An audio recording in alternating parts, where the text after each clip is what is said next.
All right, do that next time. Yeah, it was something to do with. We have a couple of people that do that. They may not. It should be a red. Yep. It's recording?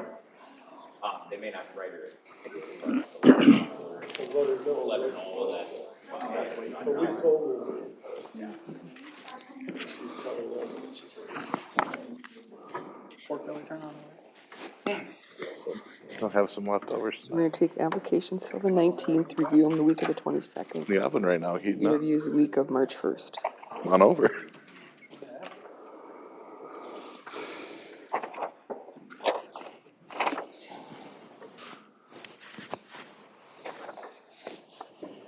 Did I miss that?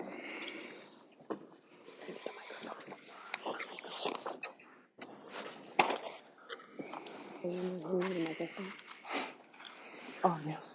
No. Sorry. Oh, sorry.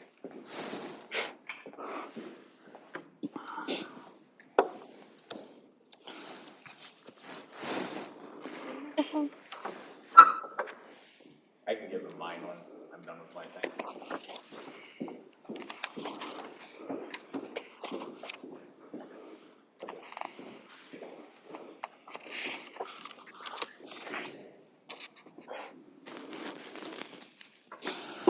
Okay, we're going to call the city council meeting to order Monday, February 8th at 7 o'clock. Roll call. Nicole Andrioff. Tom Marzluck. Kirby Moyna. Sam Solars. David Paradise. Deb Belter. Jessica Bonniwell. James Monday. Wayne McCormick. Kevin Triplett. And then we'll move on to invocation, which will be Teresa Marzlick tonight.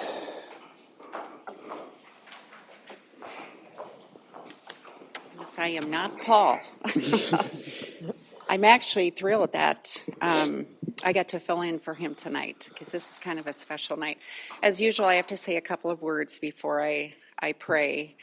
Today, the word and the whole subject of unity has been very much on my heart. And obviously, our nation is very divided right now. And Scripture says in Mark 3:25 that a house divided against itself cannot stand. A nation divided against itself cannot stand or be prosperous. A house divided cannot stand. A city council divided against itself cannot stand. Nothing can stand and be fruitful and accomplish what it can if it's divided against itself. But God's way is much better. His plan is unity, and He's got all kinds of things to say about unity. And I was thinking about a great example of this. If any of you are familiar with horses, a draft horse, may or may not know, can pull 8,000 pounds. But two draft horses working together can pull 24,000 pounds. And if they've worked together before, they can pull 32,000 pounds. I think there's a message there. And tonight is really special because this council, the five of you sitting there right now, welcome David, is being established tonight. As we talked about a few months ago, all authorities in this land are established by God. You guys and gal are not there by accident. You're here on purpose. And I believe that God is, as He establishes this tonight, as you're sworn in and the council's complete, He's going to establish you with a foundation of unity. And that's a key because that will make this city, the council, this city, the community, a prosperous, fruitful city. Okay, now we can pray. Heavenly Father, we thank you so much for this night. We thank you for this council. We thank you for every person that is represented here. Lord, we do ask tonight, as this council is established and as David is sworn in to make this council complete, that you would establish them on a foundation of unity, that you would enable them to work together, even through the tough times when there's disagreements, Lord, that there would be respect, mutual respect, honor, and that they would be able to move forward according to your perfect plan. Lord, I ask that you would remove any hindrance that would stop that from happening today and in months to come. Lord, that they would just continue on in the right direction. And we thank you in advance for it. We ask for your blessing upon them. Lord, we ask for wisdom to direct them in tonight and in the coming months.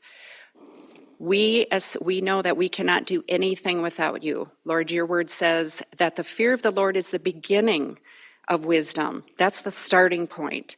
So, Lord, we acknowledge that you are the source of all wisdom, that we can do nothing without you. We ask for wisdom and direction, and we thank you in advance for it. You promised to give it generously to all, just by us asking for it. So we're asking for a double portion for this council that you've established.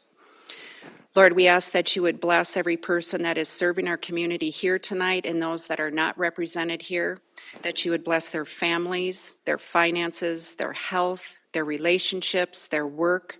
Lord, and that you would bless them back 100-fold for the time and the hours that they are sowing into this community as they faithfully serve.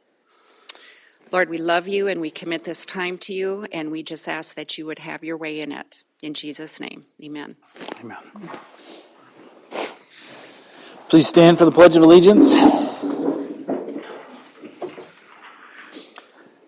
pledge allegiance to the flag of the United States of America, And and to to the republic for which it stands, one nation, under God, indivisible, with liberty and justice for all.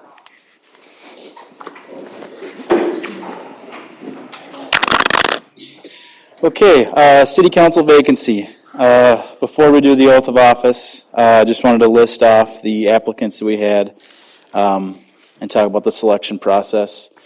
We had 8 people that applied for the open city council position, and from that 8, as a council of 4 at the time, we decided to whittle that down to 4 people to interview just because of the sheer time that it would take to interview everybody.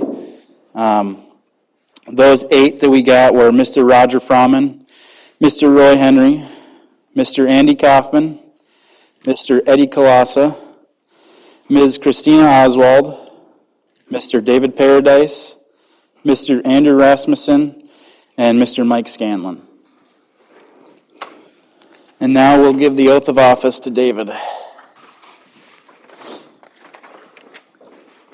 Please raise your right hand and read the oath of office. I, David Paradise, do solemnly swear that I support the Constitution of the United States of America, the Constitution of the State of Minnesota, and that I will faithfully, justly, and impartially discharge the duties of the office of council member of the city of Montrose, Minnesota, to the best of my judgment and ability, so help me God. Congratulations. Thank you, sir.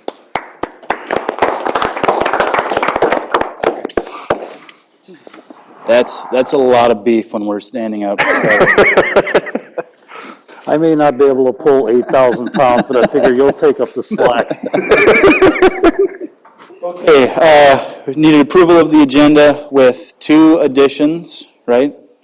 Just one addition, under number 10, reports and recommendations of city council consultants, commissions, and committees. Under F, planning and zoning, we have to add number 3, resignation of planning and zoning commission member, Mr. Mike Scanlon, effective February 5th, 2021. I'm going to present on Wednesday night to the planning and zoning, Mr. Frauman's application, and let them make a recommendation to the city council, and then we'll do that one in March. Okay. Okay? Yes, one of our applicants that was not chosen for the city council seat wants to join planning and zoning, so. Okay, I'll make a motion to approve the agenda with the consideration of adding F3, resignation of Mr. Scanlon. I will second. any further discussion on the agenda? Nicole? Tom? Aye. I'll vote yes. Sam? Aye. David? Aye. Passes 5-0.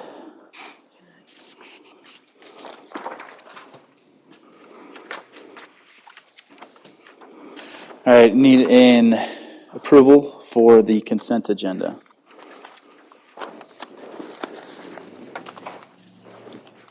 I'll make an approval for consent agenda. I'll second. Any further discussion on the consent agenda items? Hearing none. David? Aye. Nicole? Aye. Tom? Aye. All vote yes. Sam? Aye. Passes 5-0. Open forum. We haven't received No any open forum requests. requests? Okay, Wright County Sheriff's Office. And just so you know, I put before your seat tonight, I never get the hours until after the packet's out. So I did make a copy for you of the hours. And if you want, I can email that to you as well.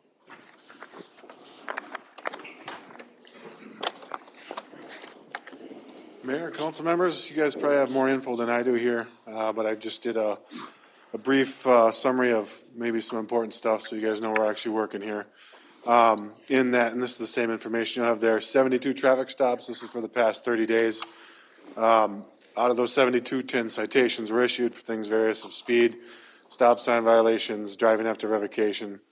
20 snowbird or winter parking citations were issued for the parking ordinance after 2 a.m., I believe, or it might be 3. I'm thinking Downos is 2. The only significant traffic complaint that I noted was a citizen called about Aspen Lane and Steamboat Lane about speeding vehicles in the morning around 7 a.m. when kids were waiting for the bus.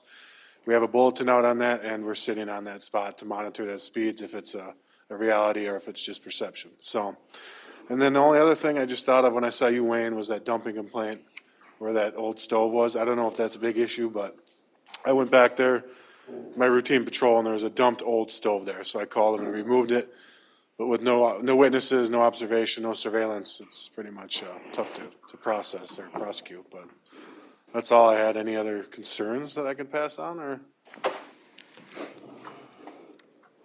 You guys probably had a busy morning this morning with the ice, huh? I started at 10. The Well. sun was out by then, but I saw it was pretty bad. Yeah. Yeah. Well, Kevin, did you work last night? Yeah. Was it bad? Yeah, right when I was going off. Yeah, I bet. The sun helped a lot when it warmed up, so. Thank you. Thank you. Yep. City Council Monthly Activity Report. Regular city council meeting, special city council meeting? Now, let's see, we got a council meeting for Wright County Board of Commissioners, Planning and Zoning, several personnel committee meetings, a Zoom meeting with EDA, city planner discussion, meeting with our NIC, our city planners. We had a discussion on the manganese with Bolton and Mink, and Montrose Waverly Chamber of Commerce. I had the council meeting, the 2 special city council meetings, EDA, personnel employee relations, and the meeting with our, with Steve Gritman. Regular city council meetings, special city council meeting, and planning and zoning. And David's new, so he had the interviews. Fire department. So attached to your guys' packet is our activity report for January. I was hoping for a slowdown at the beginning of 2021. That didn't happen so far. So 23 total calls for the month, up from 15 last year at the same time. So we're already proven to be a busy year already. Our new tender is now in service, which we took delivery of early last month. So that is into service. We're just kind of working out some kinks and stuff like that at this point. Some special info things to kind of note. We're going to be doing our yearly awards. So Firefighter of the Year, top responders, and some special mentions on 3/2. So the first Tuesday of March at 18:30. If any council members would like to come, or any city staff, you are more than welcome to come. Our gun raffle will be held on that same day at 7 o'clock here at the community center. It's going to be via Facebook Live. If anyone's interested in purchasing gun raffle tickets, please contact the fire department or any firefighter and we'll get you hooked up. So that's all that I really have on that part, unless there's any questions on it. Sorry, you said March 3rd? Second. Tuesday, Tuesday. Yep. okay, thank you. Next item on the agenda is to rescind the resignation of Keith Johnson. He had resigned back in May of 2020. And he wants to come back. So rather than have him go through the entire hiring process again, which can kind of be a pain and also does cost us some money to do, with him being gone less than a year, I thought it would make sense to maybe just see if we can rescind his leave of rescind his resignation and change it to a leave of absence effective from his resignation date until today. So we have the space for more firefighters, and yeah, he's a welcome back to have him back if we can get him back, so. So, Mr. Triplett, I thought for the motion, just rescind his resignation and prove it as a leave of absence effective May 20th, 2022, February 8th, 2021, and to reinstate Mr. Johnson as a fire department firefighter effective February 8th. Yep. I will make that motion. I'll second. Is there any discussion? Nicole? Aye. Tom? Aye. I'll vote yes. Sam? Aye. David? Aye. Motion passes 5-0. Next item, so with the purchase and getting into service our new tender, we have to get rid of our old tender. I currently have it listed in our Smoky Eater, which is a publication for fire departments throughout the state, tri-state area kind of, and then also through the League of Minnesota Cities. I've been fielding some questions. I've gotten one offer so far, but it's a lower offer than what I would like to get at this point, just because it's still early on. But what I'm looking for is authorization to sell the 97 tender. Current sale asking price is $20,000, or we'll take best offer as time goes. That best offer may change a little bit, but I just kind of want to get the approval so that if somebody comes, I don't need to get a special meeting called or say, well, hold on, I gotta wait type thing. We're gonna be as judicious as we can about getting the biggest bang for the buck, but it's a 25-year-old truck that if we can get some money out of it, that's great. It's not gonna go to the scrapyard. It does still have a use for somebody out there, so. I'll make a motion to authorize the sale of the 1997 tender. I will second. Any further discussion? David? Aye. Sam? Aye. Tom? Aye. Nicole? Aye. And I'll vote yes. Passes 5-0. Last one I have is resignation of Tom Weineck effective January 15th of this year. So he's a member of our department for 13 years, 4 months, and 22 days. He was one of my captains for a very long time. He moved out of the area and into a different community, and he's already on their fire department there. So we're proving to continuing to be a training ground for the fire service in the area. So I don't really want you to accept his resignation, but unfortunately that's what we have to do, so. Well, I'll make a motion to accept the resignation of Mr. Tom Weineck from the fire department. I'll second it. Further discussion? Nicole? Aye. David? Aye. Sam? Aye. I'll vote yes. Tom? Aye. Motion passes 5-0. And as always, you're looking for more fire department members. Always, if anybody knows anybody, have them reach out to me. Emergency management. So back to me again then. So some updates, as everybody's watching the news and stuff, cases and deaths are starting to go down in the COVID stuff, so they're starting to feel like they get a handle on it. They're always making big deals about, oh, we're gonna see a surge because of X, Y, and Z. The latest surge report is because of the Super Bowl and gatherings and stuff like that, but if you look at the people who actually watched the Super Bowl, their numbers were way down for just people who watched the Super Bowl in general. So I don't think that that's anything to really be concerned of. The one prior to that was getting all worked up about Christmas and New Year's and all the gatherings. That one actually ended up being a complete reverse of it. Our numbers just continued sliding down. They never really saw a spike from them. So COVID is starting to get handled. Vaccinations are out and starting to be taking place.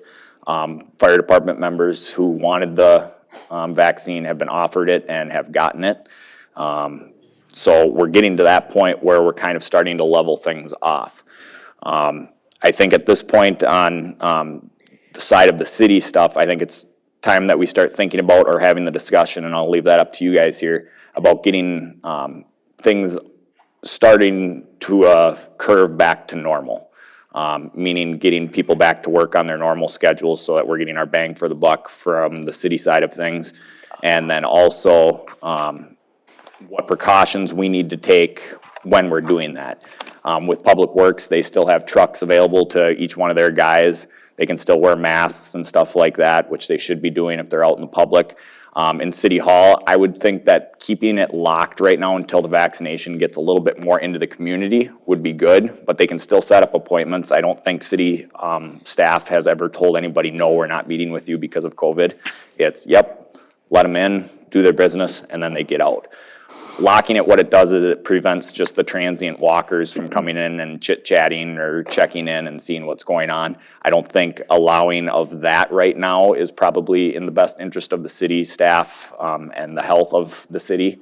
We're getting there. It might be a couple more months before we completely unlock the doors and it's totally back to normal. But my recommendation would be that we get all the guys and gals back to work as normal and keep City Hall locked for appointment use only at this point, as far as in a curve to start getting us back to a normal. We have to start at some point in time, otherwise we're gonna be in June, July, and we'll still be working half-staff ratios, so. Looking for your guys' thought, input, discussion. The one question I have is, do you know when,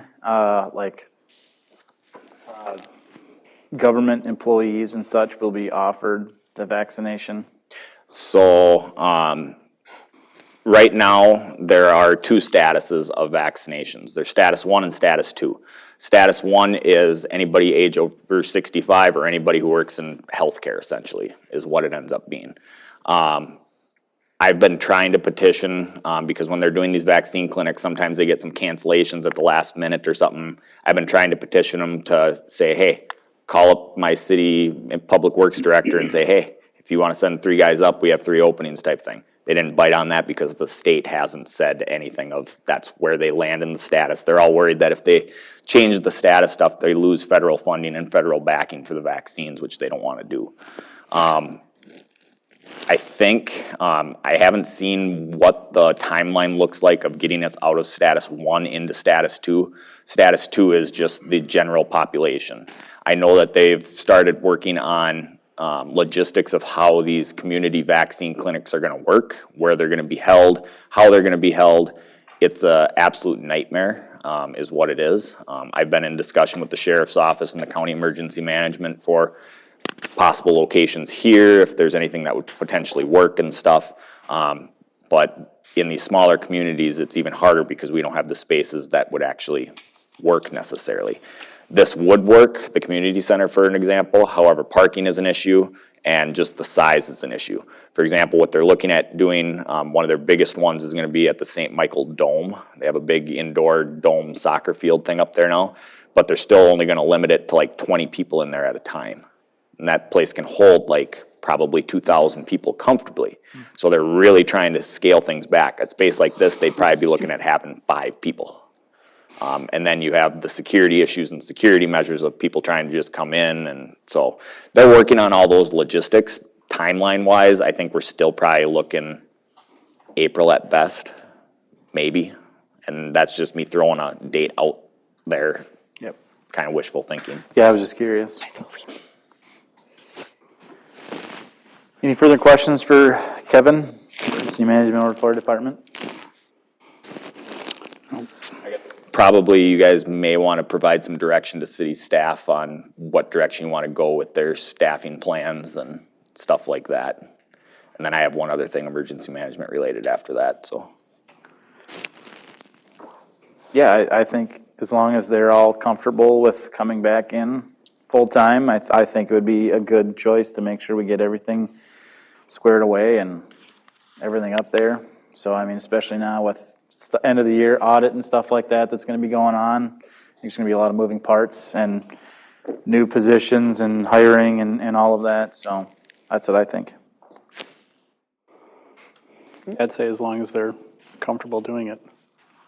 And everything still would stay the same, you know, wear masks when you're having meetings, avoid contact if possible, cleaning of surfaces and hand sanitizing, all that stuff still stays the same, as well as, you know, if you're feeling sick, even if it's minimally sick, just stay home. Just don't even bother with coming in. But the whole outbreak stuff is starting to become less and less of a concern and an issue at this point.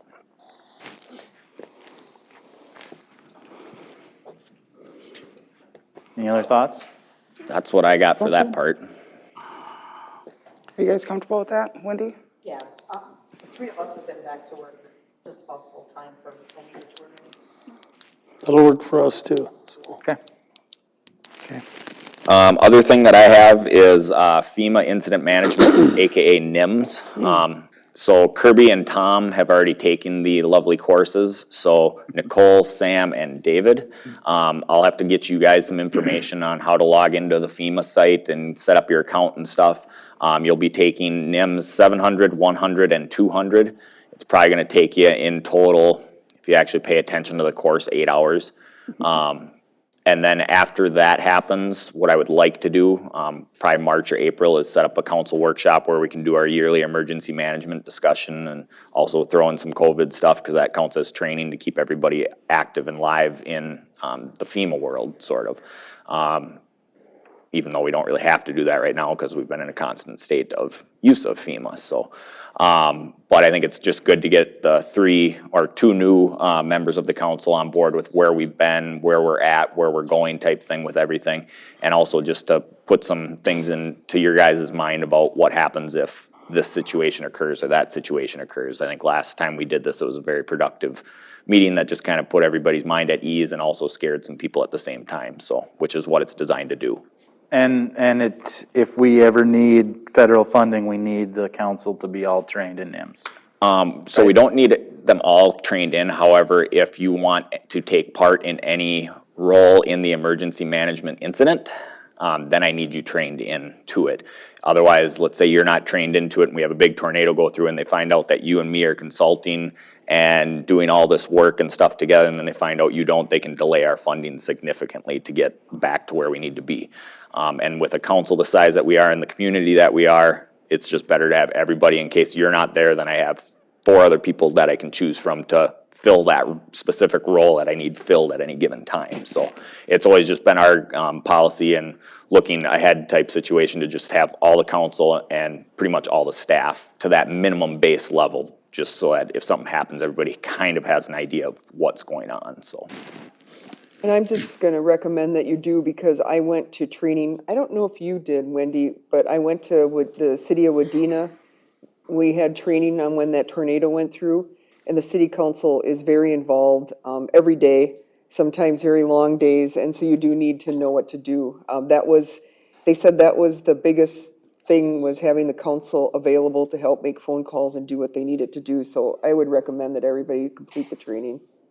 And thankfully, in the course of my tenure as fire chief, emergency management has only been activated twice.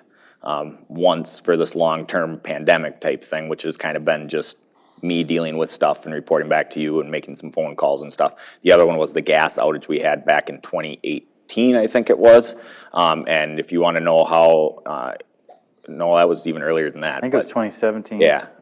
If you want to know anything about the amount of hours that council members put into it, just talk to Greg Yeomans. He was on the phone pretty much all night with me as I was at work and trying to juggle, okay, what are we doing? How are we doing this? Things. So if we have some type of an incident, there's a lot of moving parts and working stuff that has to happen. So. Was it Greg or was it Michelle? It was Greg. So that would have been 2016 then, I think December of 2016. It was right when I moved in here. Yep. It was very cold that night. It was cold that night. So that's what I have. I'll get that information out to you guys here in the next couple of days, hopefully, and try and get that done as soon as you can. If you have any questions getting logged in or any questions when you're reading through stuff, shoot me an email and I'll try and clean things up the best that I can. So that's all I got. Kirby. Any questions? The training's fun. Park and Rec.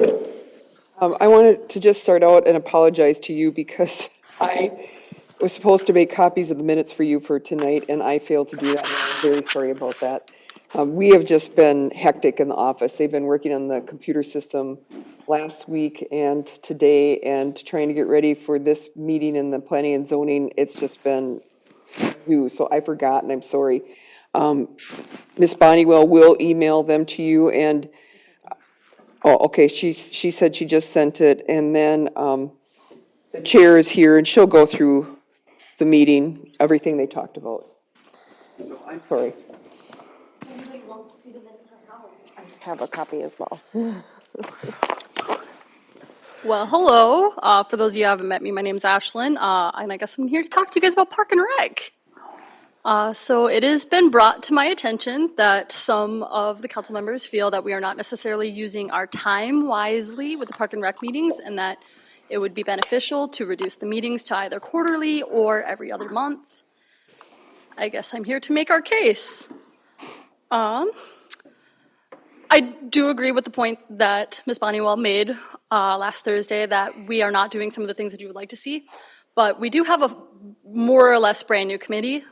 Katie, myself, and Sue have all been there for a year or less, with Sue and I starting last January. Katie should have been sworn in last Thursday, however, she was under the weather and was not able to attend. And 2020 was a hectic year, so I don't feel that that is necessarily a fair representation of what the committee could be capable of. I would like to spend more time working with you guys side by side and try to improve like our Park and Trails plan and try to put more effort towards what you would like to see from our Park and Rec committee. So I guess if you guys have questions for me or any thoughts, comments, concerns, I would love to hear you out.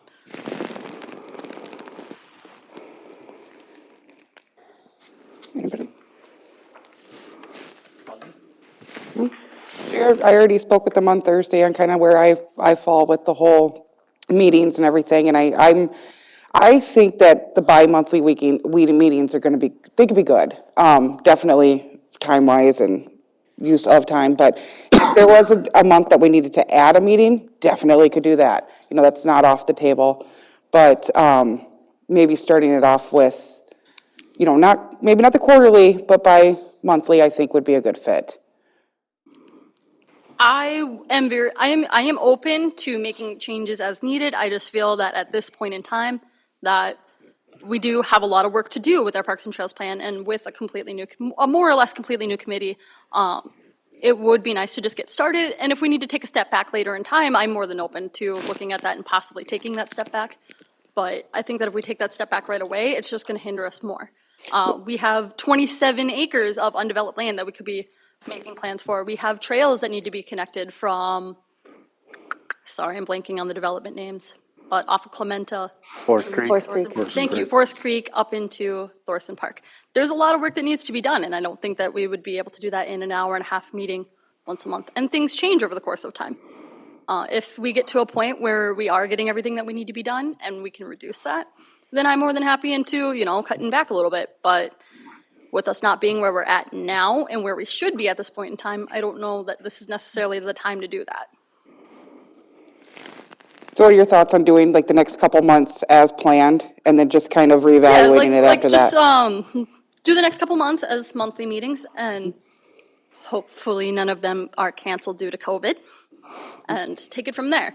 We can't make changes unless we're actively making those changes, and I like to think that I'm a fairly ambitious person, and I can speak for Katie and Sue, and they are also relatively ambitious people, and I have other people reaching out to me that are interested as well. And I just think that with these new commission members, that we should be given a chance to show you guys that we are passionate and that we are willing to put in that extra step. I can understand that when you're looking back at something and you're not really seeing a lot of changes on the agendas. I can understand that frustration. I could see why you may feel that it is not beneficial to have monthly meetings. But with the new group, I want to see a lot of things. We are a growing community. We have 2 whole brand new developments and a whole bunch of families that have just moved in. Now, I'm biased. I've lived here almost 22 years. Granted, I am only 22, but this is my home.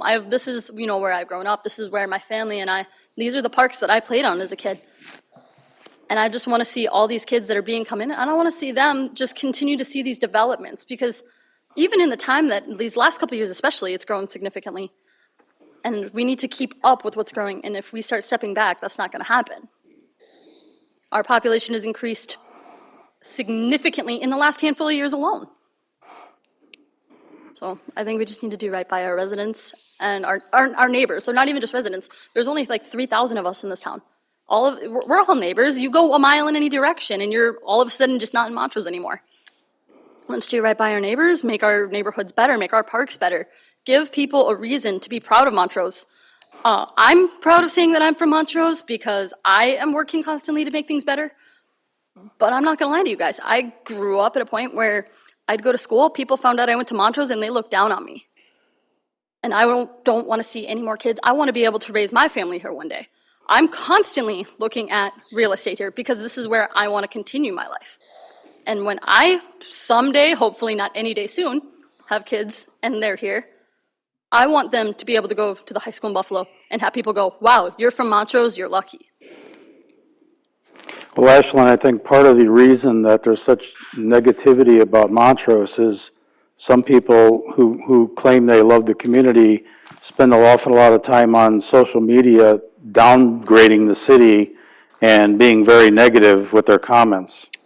Guilty And charged. that really needs to stop. If you're going to represent the city, the Parks and Rec Committee, you need to stop, the negativity on Facebook.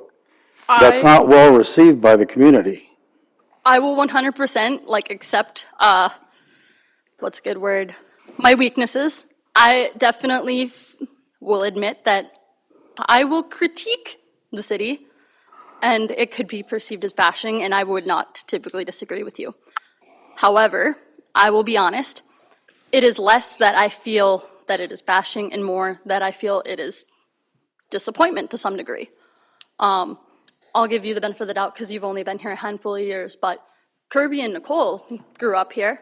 I'm sorry, I don't know your guys' history here. My apologies. I hope that we can get to know each other better. But it's a long time.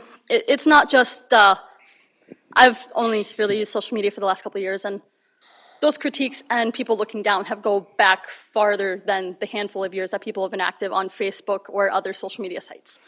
I'm sorry to interrupt. I mean, I get what you're saying there. I mean, it goes back and there's history. But if you're looking from, my point of view or David's point of view as new residents in here, and you constantly see this negativity on the council and everything else, I mean, that's just going to keep continuing. Oh, of course, and I understand that. There needs to be a change somewhere along that line. Again, I mean, I will admit 100% completely, I am far from perfect. I am very vocal, very blunt. I don't always use a filter.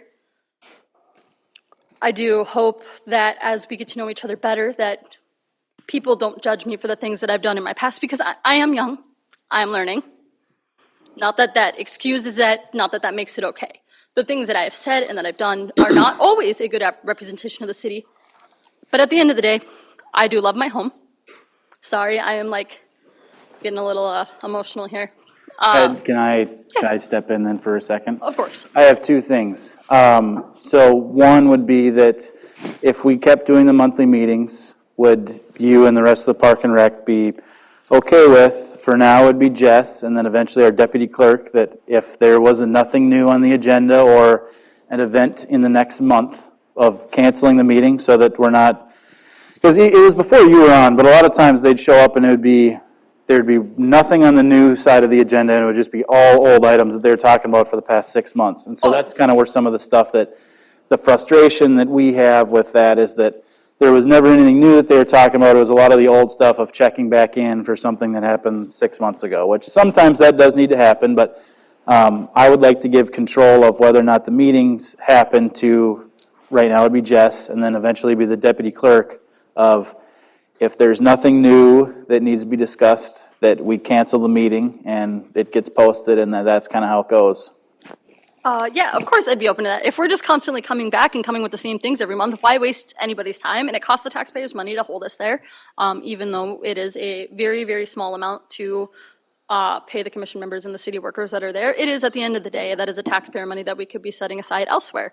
It is also people's time. Opportunity cost is very much so a thing. So if we're really not bringing anything to the table every month, then I don't feel the need to have that meeting once a month. I only ask that with a more or less new commission, and Katie and Sue are both new residents as well, so they have a whole lot of new insight to bring as well.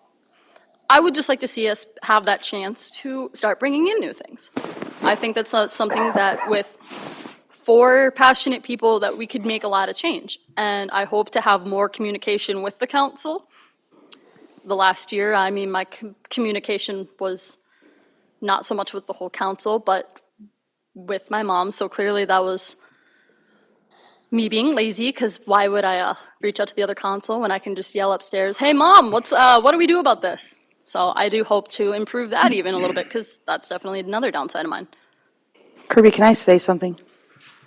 So I know Ashlyn doesn't want to hear this, but one of the reasons why we talked about going rather than monthly and going to every other month is because when you talk about events on the agenda, Park and Rec is not a commission that's supposed to be doing events all the time. That's a park board. So a park board is elected by the people in the city, and they can fundraise because they're not really part of the city, so they can fundraise and they can put on events. A park commission is appointed by the council, and a park commission, their job is to update the park and trail plan, which has been, the park and trail plan was done and it needs to be updated. Their job is to, if we have a new development coming into town, they need to work with the developer and decide what land they want, so they get good land for parkland or money. But their job isn't to meet and put on an Easter egg hunt and put on a Halloween fun night or whatever you want to call it. If they want to do one thing a year, maybe that's fine, but Park and Rec was not meant to be an event holder for the city using taxpayers' dollars to put these events on. And I think if you cut out all the events and you go down to just having a meeting to update the park and trail plan, or when it's time for a new developer to come into town and you need to look at parkland, there's no reason that they can't meet every other month. If they need to call a special meeting like 1 month because the developer needs to get going, well, then you call an extra meeting. But if you're going to do what a park commission is meant to do, meeting every other month or quarterly is plenty. And I did Park and Rec, I was the Jessica person for about almost 10 years. So I know what a Park and Rec commission is for. And it's not what they're doing now, is not a park commission. So just wanted to throw that out there. When I wanted to interject too, I was in charge of the Park and Rec Commission at the city of Delano and also in Winstead. And they did not do events. I think it is great that they do the events, but they did not do events. But the thing that I wanted to interject is you can develop a trail plan and you can develop the things you want to do, but you can do that in every other month meetings. That's something that takes, honestly, years of planning, because you have to budget for that. There's grant opportunities available. That takes planning. So you can do that every other month, and you can have an effective meeting when you do it. I don't see the need to do it every month, but that's totally up to you guys, but I just wanted to interject that, because we did that. We actually met quarterly in Winstead, and we didn't meet a lot of times over the winter months because there just wasn't stuff to do. And yes, we picked up meetings. We developed a trail plan in the city of Winstead, and we picked up the number of meetings we do, but it's a lot easier to set a schedule like we told you and say, we're going to meet every other month or we're going to meet quarterly, and then we don't have to cancel meetings if there's nothing. It's easier to schedule a new meeting and post for that. And we have a park and trail plan, it just needs to be updated. It was done by NAC years ago, and it just needs to be updated. So basically, you hold a meeting, you go through some of it, and then you take it home and you review the next section and make your comments, and a month or later or 2 months later when you meet again, you go over the next section. There's some trails that can be put in town, but it also, you have to have money to put trails in. They're pretty spendy. Some of the trails that aren't in is because we don't have the land. We can't, there's some trails that can't be connected because the city doesn't own the land in between. So that's part of the park and trail plan, and if you get it updated, then all of that will be, stipulated in that trail plan. I personally like the 4 events a year, and then of course the decorating contests always seem to have a very good following, especially when I know certain people like to put a lot of effort into certain ones in a year, even though they feel snubbed. Comment. But I think, excuse me, Mayor, I think if I understand that correctly, though, that would be more of a park board function, right? The events or scheduling events? I would say that, yes, that is more of a park board thing, especially in a larger town, but I don't think we want to start having a park board election every year, every other year, and paying to have elections for that type of thing when we have a commission that they'll do 3-4 events in a year. We talked about this once before, and I don't think it was with James, it was with one of our other attorneys, and when Michelle was mayor, and they were told at that time, you know, the park commission this is not something the park commission should be doing. If they want to do events, they should form like a volunteer group, call it something other than the City of Montrose Park and Rec. And even if it's the same people that are on Park and Rec, if they're you know, passionate about doing these events, because then if they're a different group separate of the city, they can fundraise, you know, and there's nothing that says the city can't give them, you know, pledge them so much money towards something, but it's something, and I don't remember which, it was before James, I can't remember who the attorney was. It was the same company, but maybe it was David, or Matt Brokaw, I mean. Matt Brokaw. He said that that's something they should look into, is rather than running it as a park commission, they should look at being a volunteer group. I get what you're saying, but with like things like Montrose Days struggling to have volunteers. Yeah, sure. Again, it may be fine for larger cities. I don't see the need to separate that out at this time. I like what they do, you know, the events that they put on. They do bring the community together on certain events. You know, it's good fun for the kids too. I don't see needing to move it to a volunteer position, considering the struggle that Montrose Days Committee has in getting those volunteers. And I guess the question I have with that is it doing any harm if they're still doing activities? If they still do like a couple a year? Maybe not so much, like it's not like harming anything, or, right? No, it's just that you have to make sure you budget for it, or you're using city taxpayers' dollars for it. And I understand and I respect that concern, but on things, I'm just giving you skate day as an example. The only thing we really pay for skate day is hot chocolate, apple cider. And if a taxpayer concern is a concern for hot chocolate and apple cider, I will gladly give you the $10 for hot chocolate and apple cider. The only difference it would make is taking that from that meeting time. I also would like to be clear, since it was suggested that it's not something that I would like to hear, that is exactly what I would like to hear. I want to be critiqued because I want to make our commission stronger.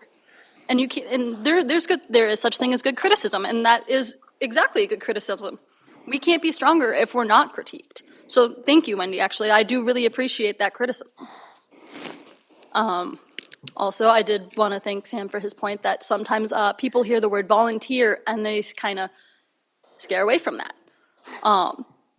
I understand the concern, though, of taxpayer dollars, but from my time, my small amount of time, of course, with the Park and Rec Commission, we're not using a ton of money, and if that's really a huge concern, I have no problem putting up my own money for that. I have no problem going through and calling it a park board and finding ways to fund it otherwise. I don't feel that that a park board and a park commission necessarily need to be mutually exclusive. So.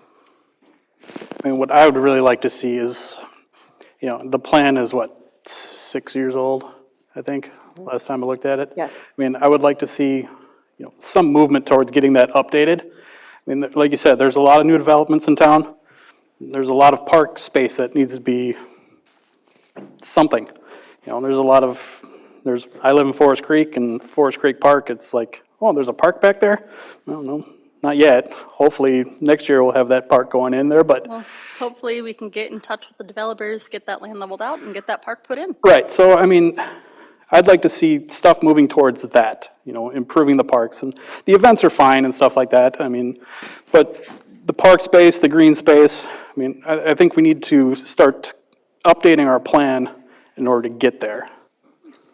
I agree with you completely. I just know that Another reason why it would be good to go to every other month is you have to do that with your consultants. Your consultants have to help you update that plan.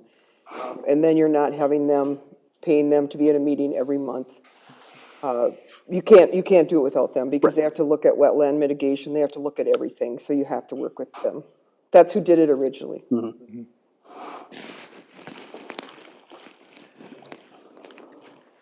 Well, that's all I have for you guys, so if you guys have any questions, feel free to ask. You want to do an update for Park and Rec? Oh, yeah, I forgot about that. Sorry. So, yeah, guys, so at our last meeting, it was quick, easy. Sylvia was not present.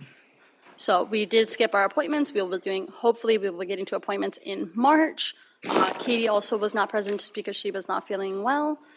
So we did not do her oath of office. We did, however, vote for our Christmas decorating contest. We decided to have some co-winners. So 135 Mindy Lane and 606 Finch Court are our co-winners, just because they were very similar and the things that we liked about it were the same. So we just didn't feel it would be fair to pick one or the other, with the second place winner being 155 3rd Street South. It's my understanding Fish Sunflower Fields has not really been communicating back with us. And then we have our ice rink updates. I suppose since we're here, Wayne, could you give me an update on how that's going? We're gonna be putting water on again tomorrow, Okay. and hopefully we can get it, work out. Yeah, It's cold enough where it should start taking hold. More than It cold is enough. definitely a little chilly outside. I hope that we get to see some ice up this year. I myself am a huge skating fanatic, so I'm pretty excited. I am, however, still a little bummed that we weren't at Carver Field. I'm very biased. I wanted it at Carver. I understand. I hope we get it up this year. I am a little sad we didn't have it earlier. If things would've worked out, we would've got the boards up and Yeah. leveled, and couldn't get a contractor, and we did it ourselves. It's not the greatest, but it's, No, I mean, I've looked at it. I was like, all right, this is what we got. This is what we got. We can work with this. Hopefully we don't, it'll be ready in good shape next year. But we'll get I'm ice on it this excited. year. I'm not gonna lie, I'm excited. Even just seeing some lights at a park that didn't have lights before, I'm excited. I don't know that I necessarily like the idea of spending $8,000 to put lights there, but if it needed to be done eventually, it needed to be done. So I guess I'm still a little iffy on how I feel about that, but Just so that you're aware too, I had brought up to Wayne the possibility of having, putting concrete down like Watertown does at some point, so that it could be used all year round instead of long grass and then having to mow inside and everything, so that it could be like a foot hockey or soccer or something like that in the summertime as well. So, I don't know. I would think with the new park commission member and how everything's going, since they weren't able to do what they needed to this last month, my personal thought would be that they should meet in March and April, and then we can revisit this again in the April meeting when they have everybody sworn in.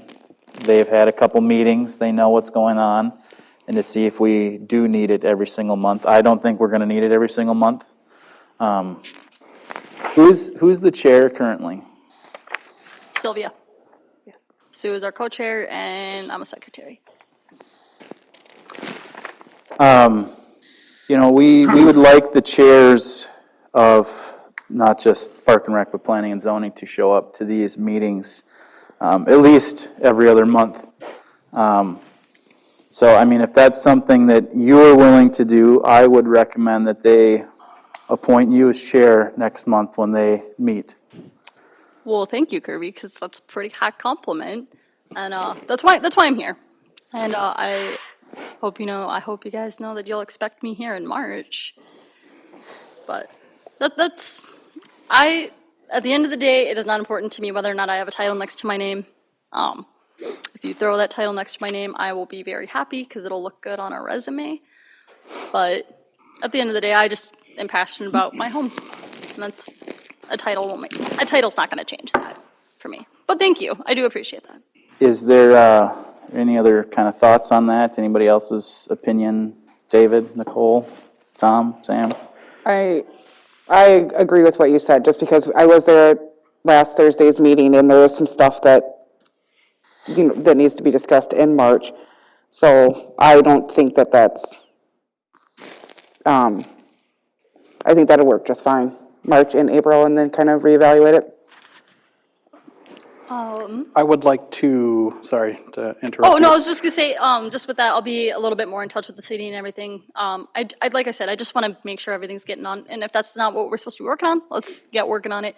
So I will be reaching out to you, our lovely city staff, and hopefully get some more information. And then I also said I was going to do this a couple days ago, but I am going to be creating a survey as well. I forgot to mention, I will be creating a survey as well, just because I feel like, about regional park specifically, just because I feel like the one that we have and the plan we have for regional park is a little outdated.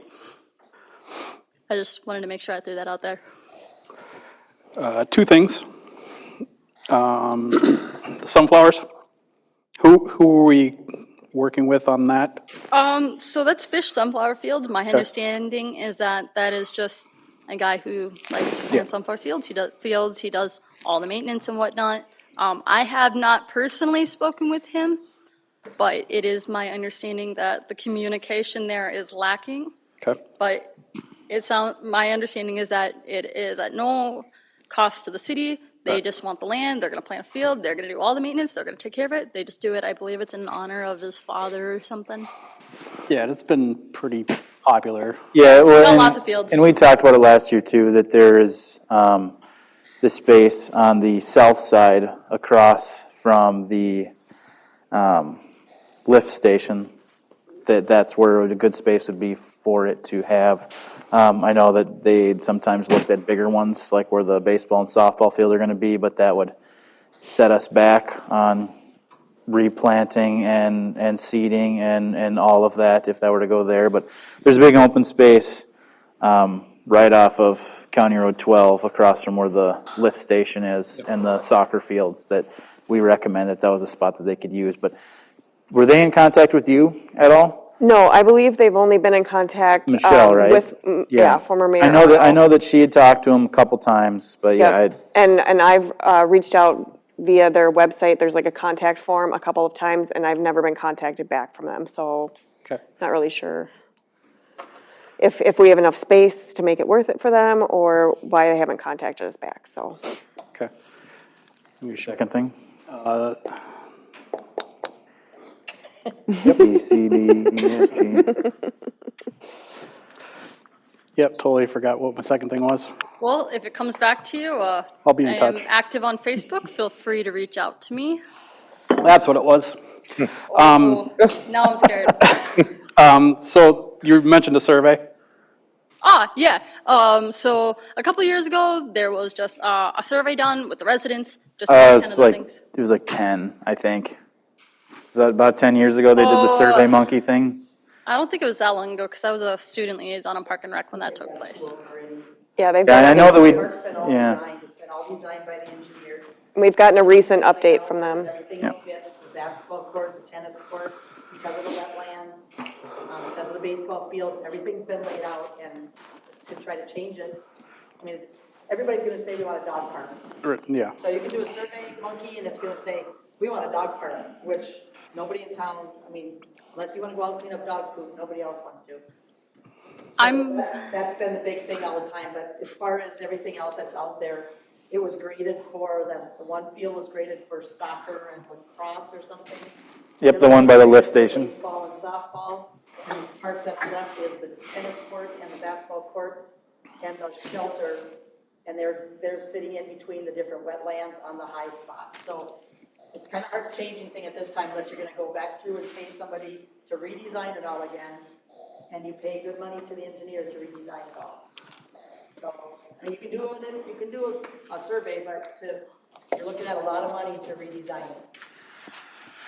So I will definitely be in contact because I would like to get more accurate numbers. But the reason I think it would be a good idea to do another survey is whichever year the first one was done, in the probably pushing 3,000 residents in the city at the time. We only saw less than 200 responses to that survey. I think it was like 150 that we got. Yeah. I personally feel that making plans and a design for a park that doesn't necessarily accurately represent what our city and our community wants would be a waste of time, for lack of a better term.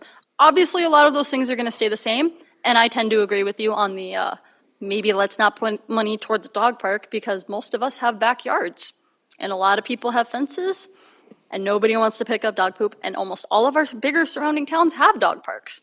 So I do agree with you on that. And I'm thinking more just like small details about just the things that can change over time. But when you only see, what would that be, about 1% to 2% of your population return a survey, I guess I don't feel that that is fair to our neighbors. That's typical, just so you know. That's typical. Of surveys. course, that would be typical. But with all of the new resources that we've had since then, why not make that extra effort to give our residents what they want? I do think that any questions need to be run through staff Yes. and possibly even the engineers.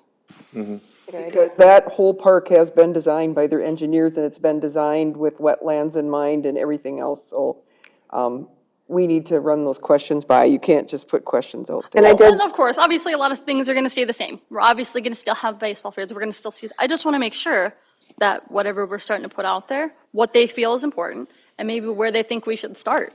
Because I don't know if you are particularly active on any of our community sites. I don't know who all sees this. But people know that that land exists.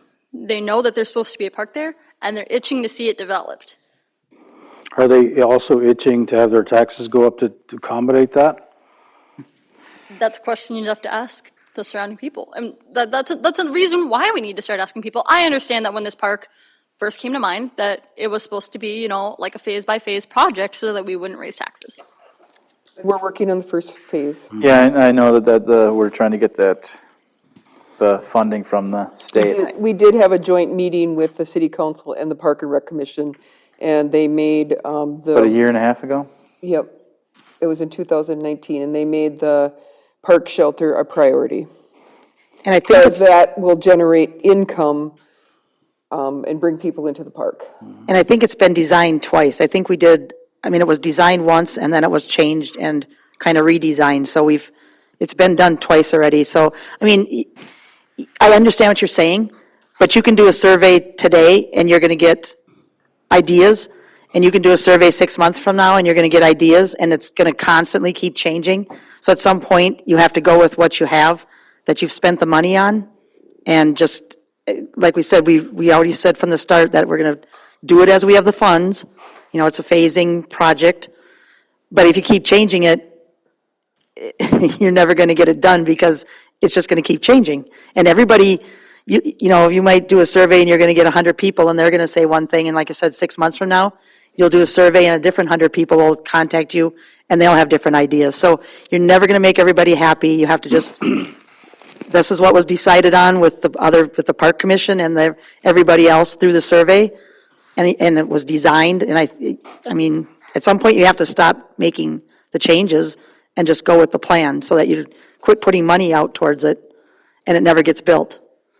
So I agree with you completely, and I don't necessarily foresee us completely scrapping our old plan and remaking a whole new plan.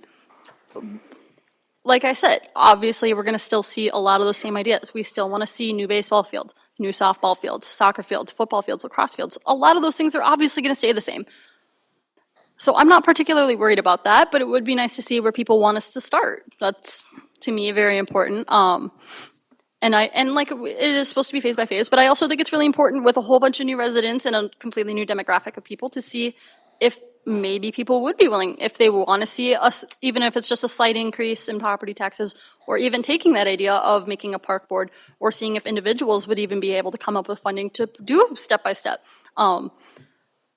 I feel that even in just these last couple years, there are going to see more people who would be willing to help out with these projects.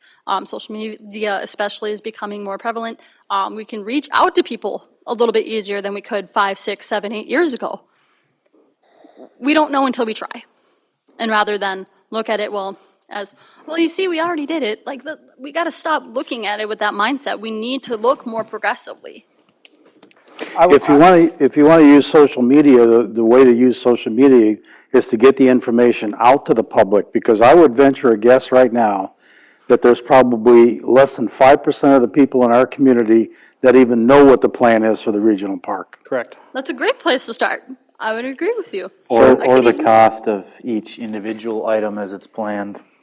Yeah, I mean, people need to get their head wrapped around the fact that how much money this stuff costs. Right. We can all sit there and dream and come up with, I mean, when I was out campaigning 2 years ago, people were telling me they wanted a water park, and it's like, okay, are you willing to pay for that? And well, the city's got all kinds of money.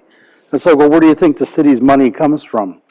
They had no idea that it's their property taxes that they're paying, So I think education, I think your part as Parks and Rec Committee would be to educate the public. And when you say you want to do a survey, do it positively and not tearing things down.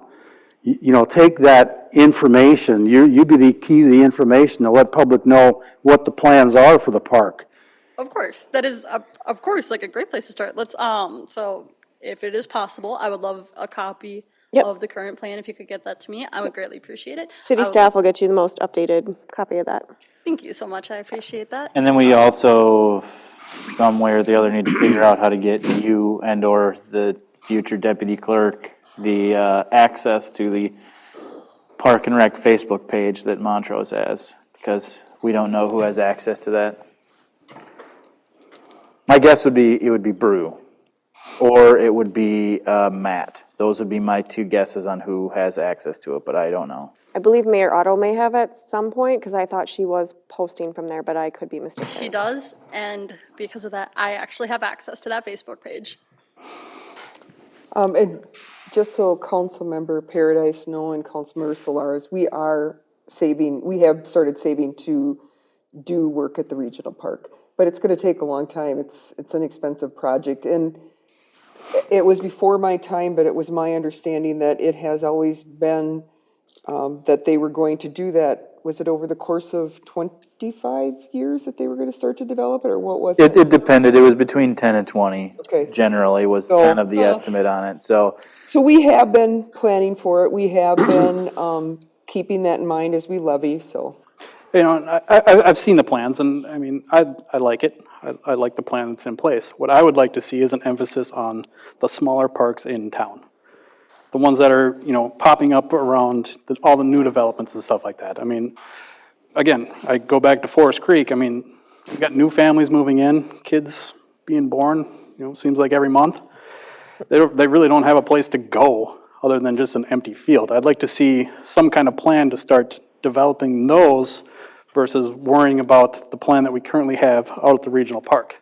That's what I would like to see. There is a plan set for there, and if you would like, I could be more than happy to discuss that with you at a later time. Actually, I encourage you, please reach out to me if you have questions, comments, concerns. And I know the plan about Forest Creek. I mean, I was part of the committee to get the stuff from. I promise, I'm just as landscape frustrated about it as you. Nope, I get it, and no. yeah, a lot of it's on the side of the development and the contractors. So I know our home. I know them very well. But not even so much Forest Creek. I mean, there's how many parks we have? 11. Well, we have 12 parks, and 12 out of parks? 12 parks, 6 of them have any kind of playground equipment in them.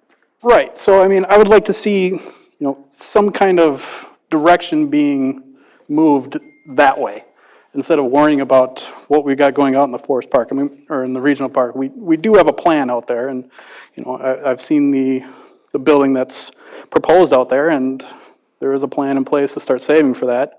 So I mean, you're going to get more use out of these local parks right now than worrying about what's going on at the regional park. That's just my thought. I see both sides of the spectrum. Obviously, you're going to see a lot of kids out in playgrounds, but imagine if you had multiple kids and they both want to do different things one day. If you could just bring those kids to one park where they could do all their different interests. You got one kid who wants to go and play catch with their friend. You got another kid who just wants to play at the playground. They could do that at regional park. Right, I get that. I totally get that. And these are all very important things. I just think that people are itching to see progress with regional park, and that we just need to start making progress, because I believe Deb said it was supposed to be like a 10, 20 to 25-year project. It's been at least 5, and we have a road. That's it. Yeah, and what do we have to show for the other parks? We had to have playground equipment. We have some nice new lights over at Northridge Park. We just got the soccer nets out for Lent Park. So we were just complaining about the $8,700 spent for the lights, and now you want to throw more money at the regional park. Not Now complaining. I'm confused. I should rephrase. It's not that I don't want to see that money thrown. I just feel that maybe we should have put that money towards putting lights at regional park and then moving our rinks to regional park instead of Northridge Park. Because if you have looked at all of our parks, a lot of our parks are in people's backyards, more or less, and I think that there's some discomfort for some people to go through people's backyards to get to these parks. I don't know if you've ever been to Thorson Park, for example. That's on Park Place Circle, which is off of First Street North. There's no walking path there. You literally have to go through what it would appear to be someone's yard to get But there. they all have entrances. Can I interrupt? In the interest of time, would it maybe be better to have a joint city council park and rec commission meeting, because we've got Mr. Herman here who wants to present, and it's already 8:10. Yeah, that's fine by me. I feel like we're starting to go in circles, and so. We can set one of those up after we get the Yes, new. fine by me. Yeah. All right, well, thank you guys for hearing us out. Thank you. Sorry that I kept you waiting. Yay, Tom? Yeah, our last EDA meeting on the January, we talked about the preserve housing development. As you know, Brummer has purchased the development, and they will soon be doing testing on the water lines and submitting a revised plat. I haven't heard any more about the sewers out there, so we're just kind of Nobody's talked to me yet. waiting for Dan to get back to us too. The former Casey's building, the current owner is committed to working with us. We've made an offer to reduce the escrow funds quite a bit to help him get motivated to move on that property. It needs to be rezoned from B1 to B2 commercial, and we need to develop a CUP for the property. So city planner is still waiting for plans for the parking lot. We've been waiting for those for quite some time. So his business, apparently, this is a real busy time for him, so he's been a little remiss in terms of getting us what we need to move forward. As far as new business goes, Rolling Meadows, the 4th edition, Loomis Homes has sent in a development application on the 12th of January and proposed 12 homes to be built at the end of the northern portion of Steamboat Lane. Mrs. Belter has forwarded all information to the city planner, Daniel Elder, and he will prepare a public meeting notice to be held on February 10th at the Planning and Zoning Commission meeting. You're also aware of the business proposal for the laundromat from Jonathan Boyke going into the old Snap Fitness facility. And in turn, his friend who owns several Subways is talking about building in a Subway at the backside, north end of that building. The sewer access and water access charges came up to about $25,420. We took a vote with the EDA and we decided that we would split the cost with him to get that moving. So we're kind of waiting for him to pull the entire package together. He's looking for someone to do all the ventilation for the dryers and to run all the plumbing through the middle of the building. So, and we as a city can't really recommend anybody to him, so the hunt begins. So that's about it from EDA. Any questions for Tom or Deb or myself for EDA? We haven't heard any more from the gentleman, Mr. Boyke, that wants to do the laundromat. So I think he's just working on, he's doing the legwork, trying to figure out if that makes sense for him. Yeah, he's trying to get his total cost put together, so he's got an idea how much skin in the game he's gonna have, you know. Yeah. That's why we decided to try to help him out with the whack and sack. Planning and zoning. You have the minutes before you. I'll just very briefly go over them because what we did at that meeting was have the public hearing for the conditional use permit for 345 Garfield, and you already approved that at your January 25th meeting, so that's in place. He gave updates on items, and that's exactly what Councilmember Marsnick just gave you an update on. I put on here that the February 10th planning and zoning, and I just put in the public hearing notices. We have one for a CUP for the building at 111 Buffalo Avenue South. That's a building that was moved over and is being rebuilt, the same building that was there before, being rebuilt. He wants to do some gun manufacturing and online sales in there. And so in order to do that, he has to have a CUP. So we'll be doing that on Wednesday night. And then the other one is for another PUD for the Loomis Homes, and that's that area at the east end of Steamboat Lane. So we'll be talking about that. I should maybe, I think I did forward to all of you that information about PUDs, so you can read a little bit about that. You need to have an understanding of that because a PUD means, and James, you might want to elaborate too if I'm saying anything wrong. Okay. A PUD means that it's a planned unit development, so they kind of can set their own standards. Am I saying that right, James, as far as That's right, they can vary from like the setbacks? zoning Yeah. ordinance, so that you maybe have some smaller lots and then you have some open space. That would be different than what would typically work for a zoning code. So, you know, in the traditional grid street structure, you have a lot of straight streets running north, south, and east, west. Planned unit development, you'll have lots set up with cul-de-sacs and homes set at different places. And it's all part of what the council ends up approving is the planned unit development that the developer puts before the council. So we'll be doing that on Wednesday as well.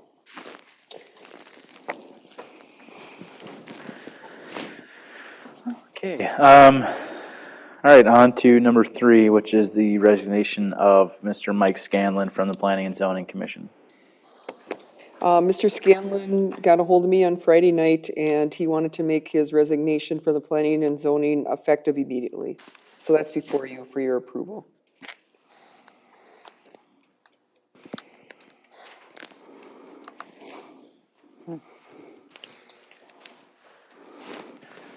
I'll make a motion to accept Mike Scanlon's resignation from Planning and Zoning. I'll second. Is there any discussion? Nicole? Aye. David? Aye. Tom? Aye. Sam? Aye. And I'll vote yes. Motion passes 5-0. And then just on that note, we do have an application from Mr. Roger Frauman, and I will be presenting it to the Planning and Zoning Commission for their consideration on Wednesday night. Okay? Okay, Public Works updates, skipping ahead. Personnel and Employee Relations Committee. Okay, so before we start to go through each of these items, I just wanted to let you know, good news, both unions are being very cooperative as far as making these changes. Ms. Bonniewell has been working with me side by side to get all this figured out and to get this in place, and she'll be handing out some information for you. We did get a sample MOU for both the ASME union and for the local 49ers. They're on board with, it's typical to take the city administrator position out of the union because that person does labor negotiations, and then she will be governed by a contract. And so she will be negotiating that with the Personnel Committee, which is Councilmember Arsluck and Mayor Moyna, and then we'll be bringing that to you for approval. I did mention to you before that that was written by an attorney that I worked with in the other cities that I've worked in, that she writes them all the time, and so it's I don't know if canned is the right word to use, but it's very, what they use for all city administrators, no matter what size the city. So she'll be meeting with them to do that, and so she'll hand that out to you in a little bit, but I wanted to start, the first few things that we have before you. First, we need approval. You had already approved the city administrator job description, but we were waiting to hear back from the union, and they did agree to remove her, so we had to, on page 46 at the top and page 2 of the job description, we had to add that she will be overseeing the union labor negotiations. So I need a motion to approve that job description. I'll approve the new city administrator job description. I'll second. Further discussion? Aye. Sam? Aye. I'll vote yes. Tom? Aye. Nicole? Aye. Motion passes 5-0. Okay, thank you. The second one is an amendment to Mr. McCormick's job description because he always reported to the city council, but now that we have a city administrator, he'll be reporting to the city administrator. Make a motion to approve the amended Public Works Department Director job description. I'll second it. Further discussion? Nicole? Aye. Tom? Aye. Sam? Aye. David? Aye.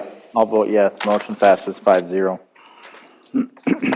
So as you know, we want to get a deputy clerk hired, and we want to do that while I'm still working with the city so that I can continue to do the city administrator duties while Jess trains in the person on her job.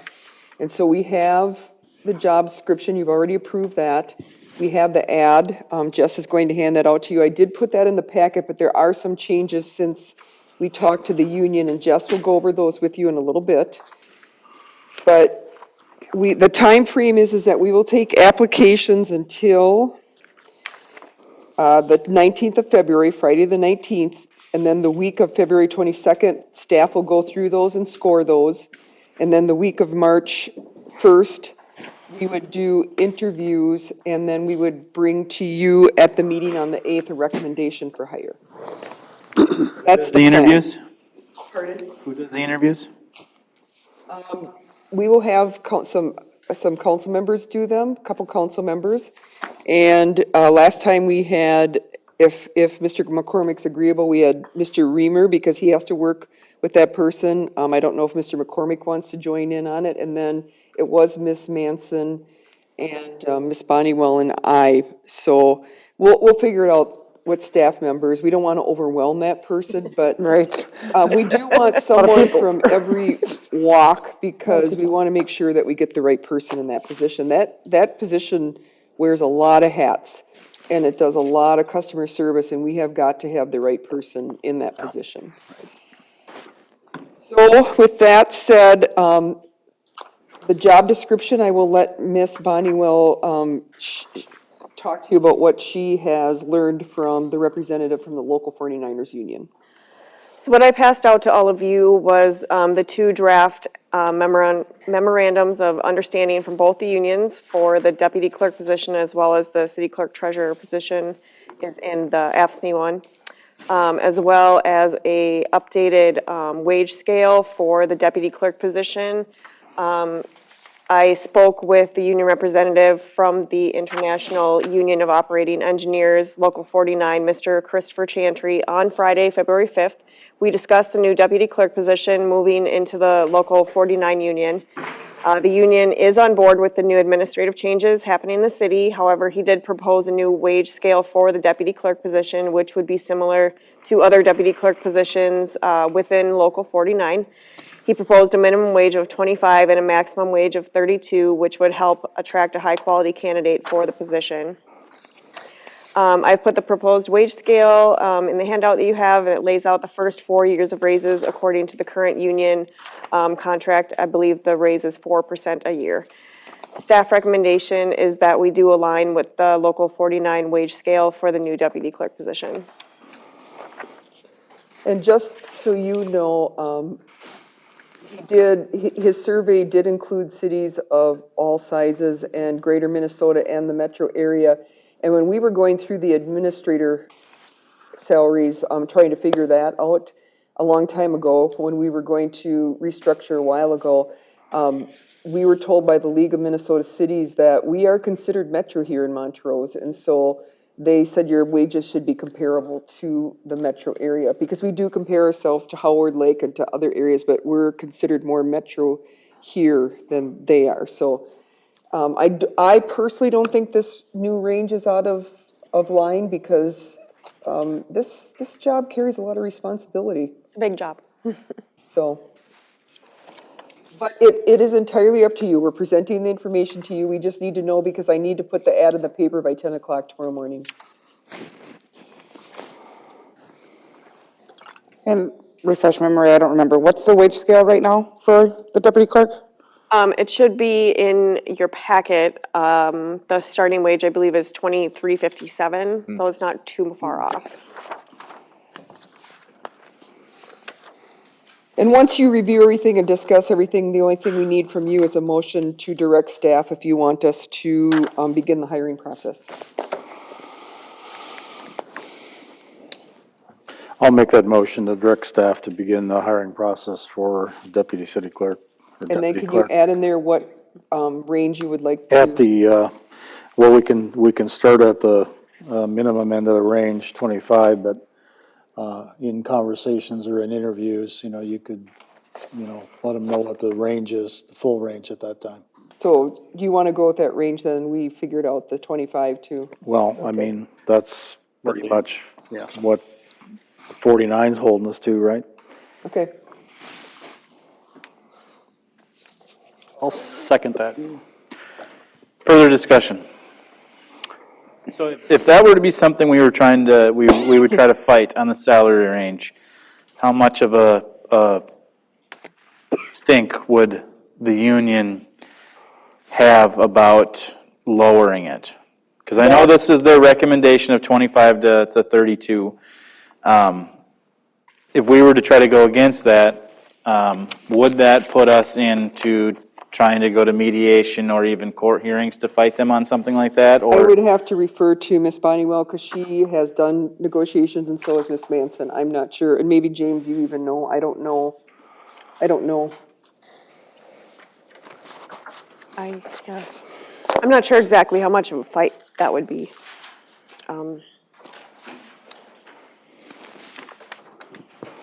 Because I know they're recommending the 25 to 32. I just didn't know if we wanted to broaden that range. We could leave it to the extended point of 32, but even the low of 23.57, it doesn't mean that we can't go up from there. But personally, just in the heart of responsibility and a new person being trained in, and they'll get the raises after, whatever it is, 90 days in a year. I just didn't know if we could start with a lower amount, just to get going. But if the union's if it's going to be a problem with them and cost us more time and money to fight that, I didn't know if it'd be worth it. Typically in the union, they don't get a raise after like 6 months or 90 days or whatever. They get their annual raises, and that's it. That's how it's written in the contract. Now, the job the classification, the job, that's the range that carries with that classification, correct? Correct. Yep. Okay. So we would have to reclassify the job if we wanted to come in at a different salary range. Actually, yeah. Yeah. Where did difference in this now? I mean, I get it's $1.50, but where is there a reason why their recommendation is higher now than it was in the past? He has a survey with other cities for that same position, Yeah. with the same job duties and responsibilities.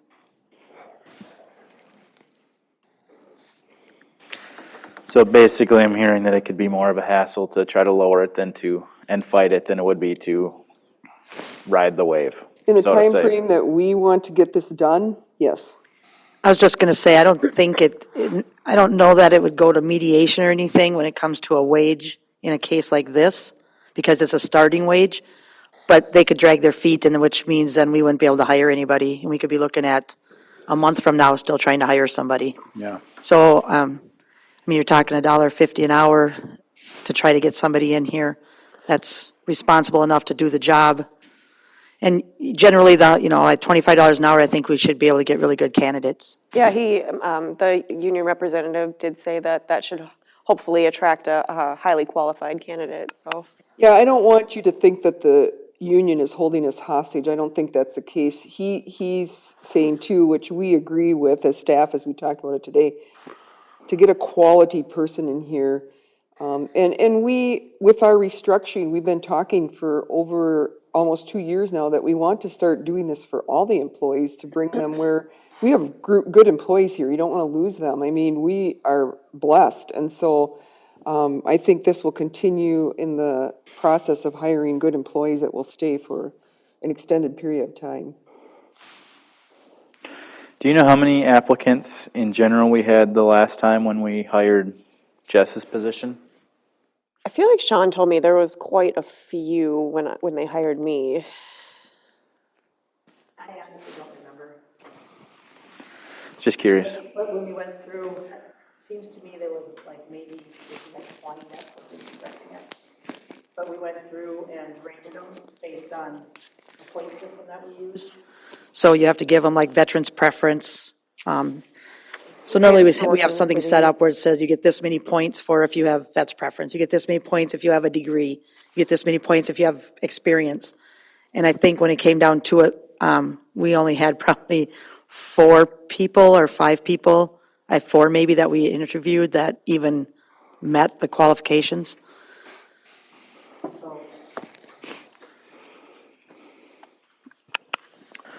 Any further discussion or questions on the deputy clerk, either job description or salary range?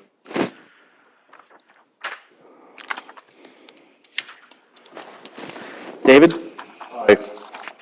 Aye. Nicole? Aye. Tom? Aye. Sam? Aye. I'll vote yes, motion passes 5-0. Thank you. Public Works update. Stated before the Ashland, we're gonna be putting water on the rink and hopefully we can get it froze up and some kids can go out and play. We're also trying to get everything pulled together for that playground equipment in the spring on Forest Creek. We'll try to get that put in. If we don't get all the donations we're asking for, we do have some money to put it together. We still have a commitment from our homes on the concrete and Yeah, it was donated. grading. Well, we don't have that yet. That was 41,000 for that. And they threw in 10,000 and asked all their contractors to throw in to cover that 41. I know the Lions, that went through the Lions Club, and I know the Yep. Lions have gotten the 10,000, and they got maybe 500. 500, Somebody else. yeah. I don't know if they heard from anybody else. And they were gonna send out another letter asking them again to pay. It's going to be a nice park. Mr. McCormick did a great job of designing it, and he's worked hard at getting people to do the work in there, so kudos to him. It's gonna be a nice park. Yeah, I mean, just can you reach out to them soon? Just I want to make sure that once everything gets thawed out in the springtime, that if they can get out there and do that before it gets even too wet later in the spring, that maybe we could get that park out there sooner rather than later in the summer. I think that'd be good. Definitely sooner, better. That's just my thoughts. I mean, I know that our homes is the one that's kind of heading some of that stuff, but maybe if we can talk to them nicely, they'll. That's what we can do. Any other questions for Wayne regarding Public Works? There's no old business. New business is discuss Randy sanitation contract renewal. Mr. Matthew I put Herman. a copy of the current contract in your packet, and it's going to be expiring, and so Mr. Matthew Herman is here from Randy's to talk to you about the contract, and then I think Mr. McCormick will have some things he wants to add about what we have in the contract that we'd like to keep in the contract, so. And first off, I mean, thank you for sitting around and waiting for your spot in the meeting. I hope this is easier than Parks and Rec. Well, Mr. Mayor, members, thank you. Thanks for taking the time to meet with me tonight. My name is Matt Herman. I'm the Municipal Sales Manager at Randy's. I'm going to talk a little bit more about what that job title means in a second. First thing I wanted to let you know, at the last meeting, you discussed the ownership transition at Randy's. December 1st, Randy's was purchased by Republic Services. So it was what they refer to as a stock sale. They bought everything, the contracts, the trucks, the drivers, all the assets. So I've been at Randy's for a couple years. Most of our employees have been there a lot longer. They're all still there, and we're all being operated now as a business unit under Republic. The bottom of my email, which staff has seen, is Randy's Sanitation, a Republic Services company. So it wasn't a little tuck-in where we get, mashed in.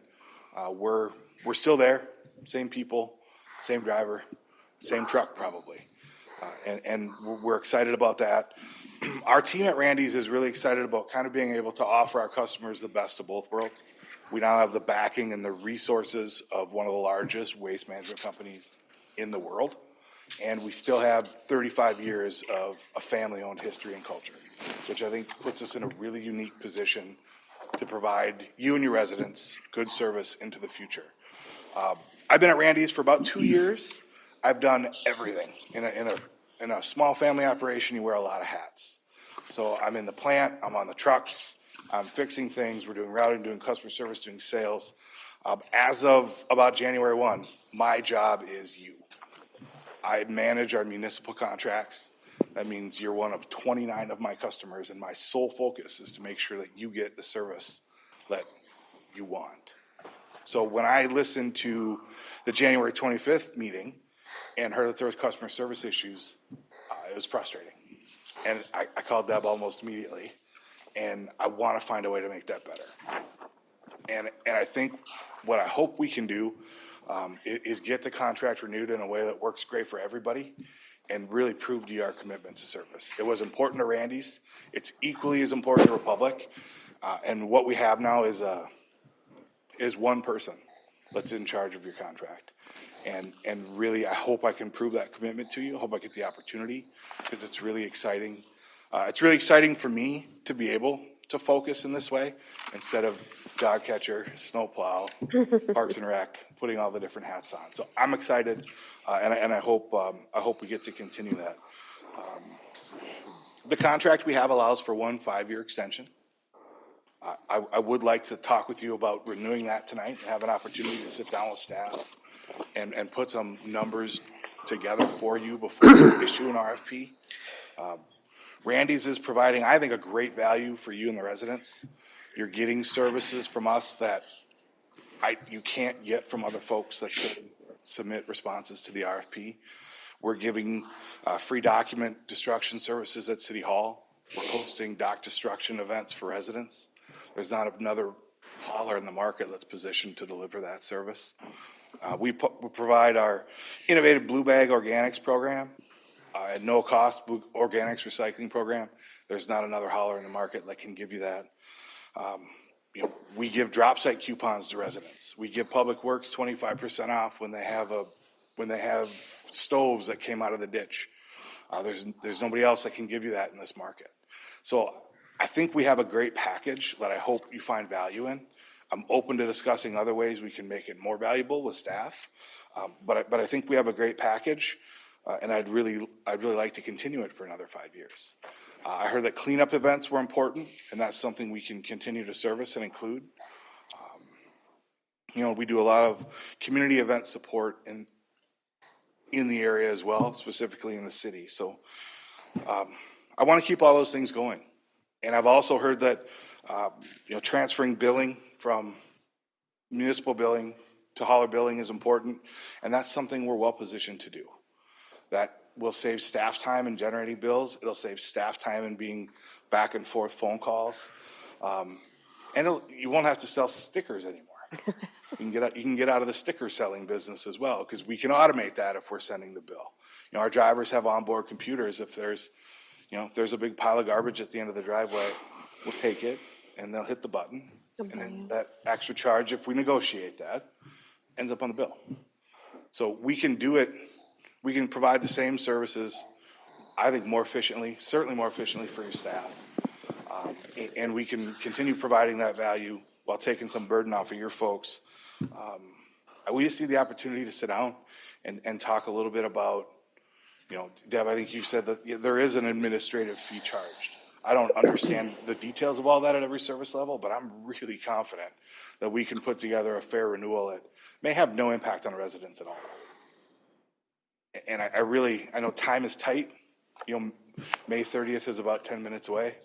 And it sounds like you guys have some disruption coming in March, you know, some staffing changes.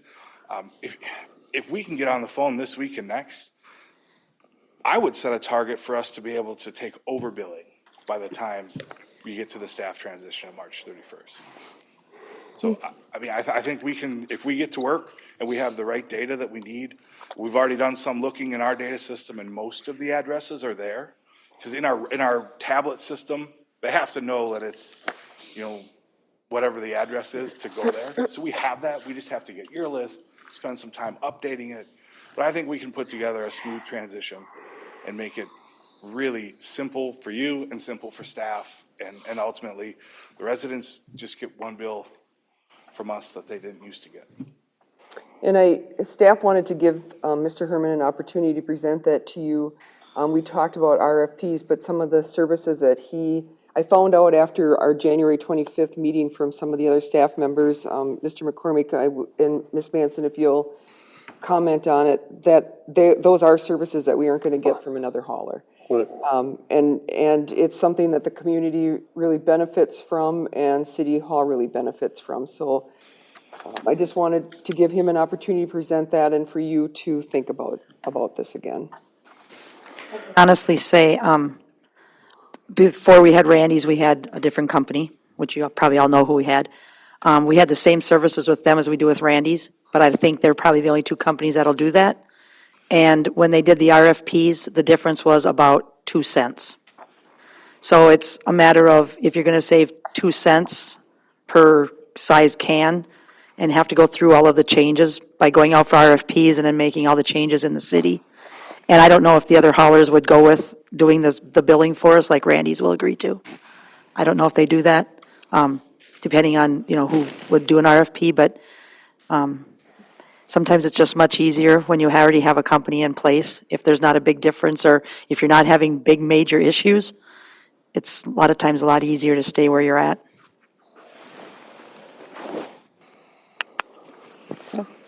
We like it when you come in on our cleanup day and drivers are there, they help out if they're there and. Absolutely, and I think we have that on the calendar for May 1 already, right? Yes. Yep. I talked to them today about that. Yeah, I mean, to be fair, I know you probably heard, you know, a couple of complaints from various people and stuff. I talked to the people up and down my block because I was kind of surprised that we heard complaints because everybody up and down my block are perfectly fine. I mean, if something blows out of the truck when he's dumping, the driver gets out and goes, picks it up and puts it in the truck. I mean, I've been very pleased with the service, so.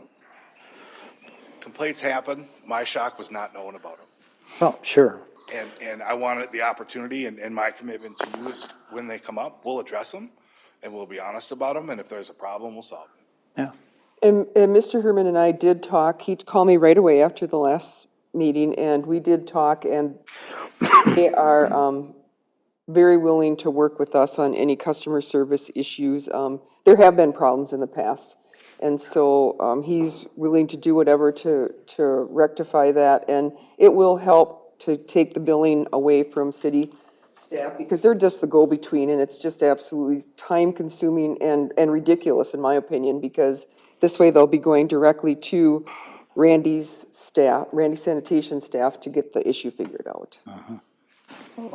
My question, if we change the way the citizens are billed, how are we going to communicate that? Newsletter, social media. Okay.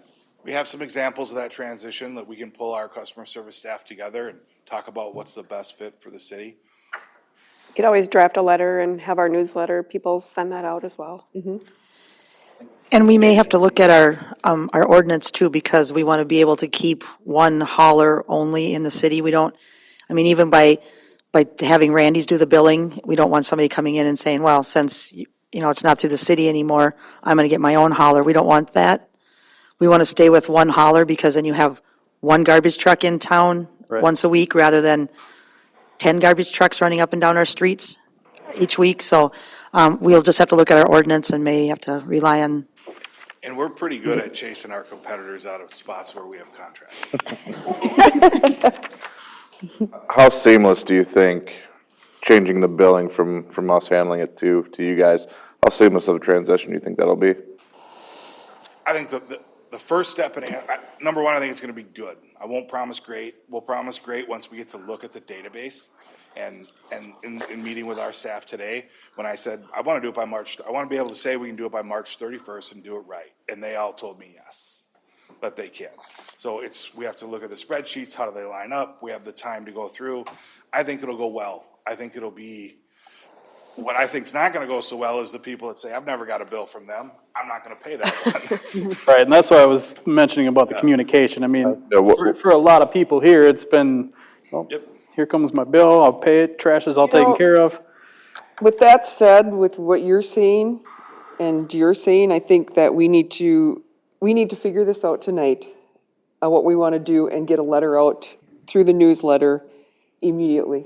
Yeah, I was just gonna ask, like, the sec follow-up was what would you need from us, from the city, to ensure that it is great? It's gonna be all about getting that data set, getting that spreadsheet right. And right now, we have the time to have somebody go through it line by line, customer by customer, make sure it's right, and be ready for it.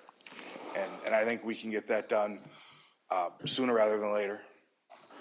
Mr. Herman, I would assume that you guys are set up for auto pay and all that too, right? Yep. Okay, Customers will have the option to get a bill, set it up for auto pay. okay. The next newsletter will be going out around March 15th, so we have a little bit of time to get something ready for that as well. So I think we'll do a separate letter. I'll work with Mr. Herman, or I'm going to have Miss Bonnie will do this. I'll have her work with Mr. Herman to get a letter prepared, and I just want to make sure it follows our ordinance. James, how does that work if they, on January 25th, voted to go out for RFPs? And they also voted to have the contractor take over the billing, so that part's done. But if they decide now that they don't want to do RFPs and they just want to go with Randy's, do they have to rescind that motion, or do they just have to, what do they do? Right, yeah, so if they had already decided to go out for RFQs, there would be a motion to rescind that and then Move forward with Randy's? an agreement with Randy's, right? Okay. If we decide to not go out for RFPs, are we able to sit down with them and just at a separate time, whether it be with the personnel and everything, and then kind of discuss some of the more finer points in the contract and all of that? Could do that at a city council workshop, or call a workshop or a special meeting, yes. And would you be willing to attend that if they? Absolutely. Okay. We can have, sort of we need to have a conversation about where the administrative fees are, put together what a rate table looks like, taking all of that into consideration. And sit down and talk about that, pull some numbers together, hear what else you want added to the contract, and just write up a pretty simple amendment to the contract that changes some billing and accepts a new price table, essentially, which is what we have in there now. Yeah, I mean, that'd be the big thing, is I'd like to just see the prices of, per can and all that. So I know there's one on here, but it says like $7 a month for a small can, so. Yeah. I'm sitting there, I'm like, wow, I wish I paid $7 a can. So my recommendation would be, if you're okay with this, Ms. Manson, Mr. McCormick, and Ms. Bonnie will meet with you to go over everything, to get it fine-tuned, and then we'll do the legwork, and then we'll bring it to you for you to review, if that's agreeable to you. Yeah, my biggest thing is the communication, because it is going to be a change big to change. a lot of A lot of Big change, people. yep. It's So gonna we be a need to big change. get going on that. And if there's one thing I've learned in my line of work, if you don't communicate, oh boy, you're gonna have some pissed off people. Well, and it'll be a big change, and I'm sure there's gonna be a lot of people that are gonna be upset about it anyway, that it's another bill that they're gonna get each month. Right. Yeah, I agree, that it definitely needs to be communicated thoroughly to everyone. So, I don't want anybody to all of a sudden, a couple months, they didn't get their bill, and then, we just go pick up their garbage can, and then they're done, so. And it'll be important to tell them what bill's going down to replace the new one. Yeah, their water bill will be going down. You know, we can show them, hopefully connect those dots for them. Right. And I just want to make you understand again, like I had told you on the 25th, that it isn't, a lot of cities are doing this. And when I talked to the other representative from Randy, she said that they have a lot of cities that are doing this. And it's for that reason. It takes up too much staff time with the customer service. It's Very time That's a consuming. daily thing, and it's too much, so. I've never even personally thought about calling the city for garbage stuff. I've always just called Randy's directly anyway, so. One provision that we'll talk about adding to the contract, which is very common in city contracts where the hauler bills, is to have the city support the hauler on collections. So if somebody doesn't pay their bill all year, we don't stop and let the garbage pile up in their street. We keep picking it up with some language in the contract that eventually you're gonna pay us and just assess it on their property taxes. Yep, perfect. And that works. We have seamless service that way. And, if it just ends up being there, that's very common. And we'll have a couple different versions of that language we could look at. Yeah, that's great. I mean, you don't have one of those guys with knuckles drag on the ground that come and talk to people? No, not yet. How many knuckles coming by? Well, I also think if we can get the rates from you, soon. Yeah. We can, like Deb said, we can send out a letter, because the people that do our newsletter will have all the addresses that can mail them for us. And we can put a letter in there that's saying, this is what your rates are going to be. You'll still get it on your February bill from the city, but starting in March, you'll get a separate bill from Randy's. And, and then put it again in the newsletter. I think people will be very understanding. And, because we have to add administrative charges to ours to cover, like part of Jess's wages, yours might be a little lower. We don't even know. We have no that's idea. a phone call we can have tomorrow morning. I'm available in like 9 hours. I mean, I'd be okay with not going out for RFPs as long as they're willing to sit down with us in a workshop and just kind of talk about some of either the complaints and or look at what the prices and everything's going to be. I mean, one thing is being a new resident, I know I worked getting Randy's through the city. Is that still how we want to operate that too? Or is it going to be calling you guys to set up the service? Good question. They would be calling us. Okay. And it's, when you have a move-in packet, you just put our number there. Yep, we would just refer Nope, everybody to you guys. that's all I wanted, because I remember calling you guys and you said, nope, call the city, so I just want to make sure that we're, again, That's the it's gonna be the little things That's that the we back need to and make sure forth. don't fall through. That's the backwards back and forth. Yeah. Where you want something, but we can't initiate it, so you gotta call her so she can call me. That's what we're Then talking we- about. Yep, That's what we're talking about, Yeah. so. So yeah, It's very that'll time be consuming. seamless. perfect. Do you need a motion to rescind? And then to move forward with negotiating the contract. Same motion? Well, I'll move to go ahead and rescind the action we took to go out for RFP and move to, also move forward with Randy's. I'll second it. Further discussion? David? Aye. Sam? Aye. Aye. Nicole? Aye. Yes, motion passes 5-0. And then we'll set up a workshop for the 20th? You need to make it a priority to get cards. No, the 22nd? Hand them out. 22nd. Jess. Okay, yeah, My we'll phone, wait. need another motion for that, huh? I'm sorry, what did you say? Need a motion for a workshop? I'll just post, Yeah, okay, yeah, the 22nd at, what time works best for you? Whatever works best for you guys. I'd like to hear that. 4 o'clock, 3:30, 4 o'clock? 22nd. It is A a Monday. Monday.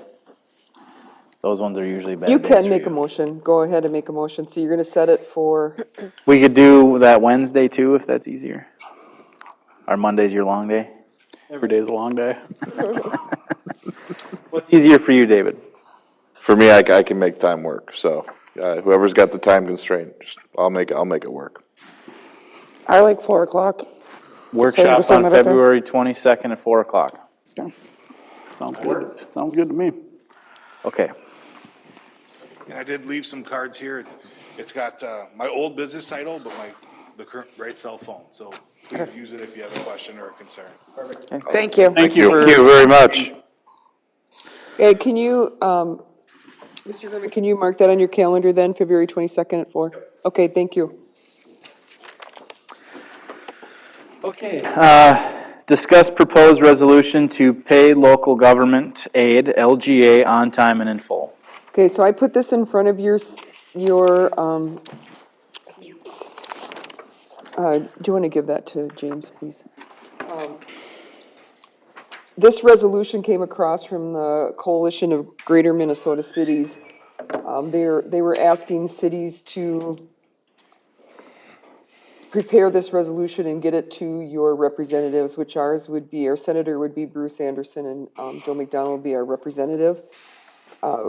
Staff did some more research on this, and basically what is happening is different cities, and it's cities of all different sizes are concerned because they've had to use a lot of their funds to combat COVID situations over the year, and if they don't get this in time or paid in full, they don't have a place to gather revenue to make up for those losses.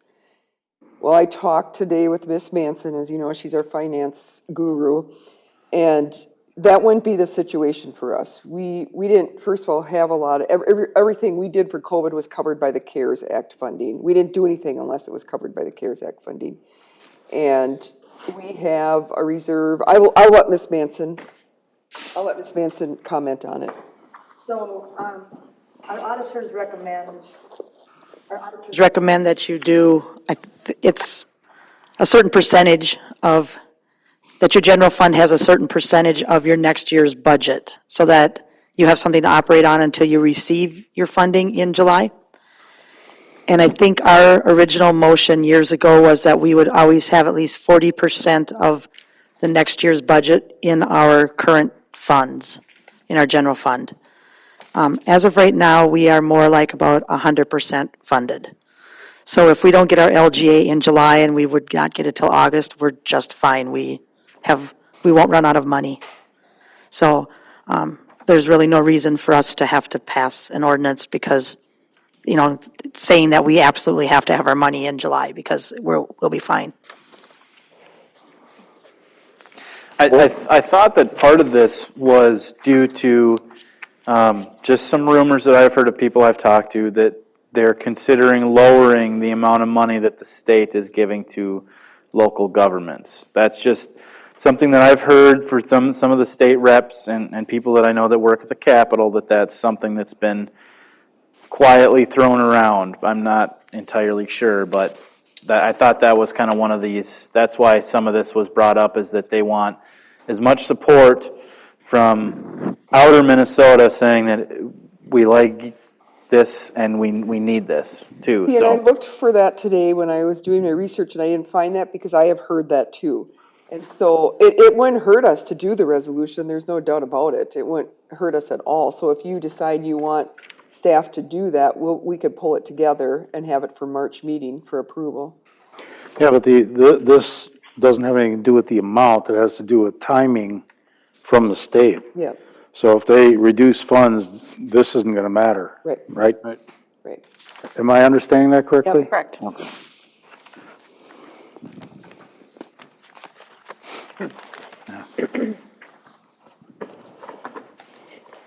So yeah, just discuss it and then you just direct staff how you want us to proceed.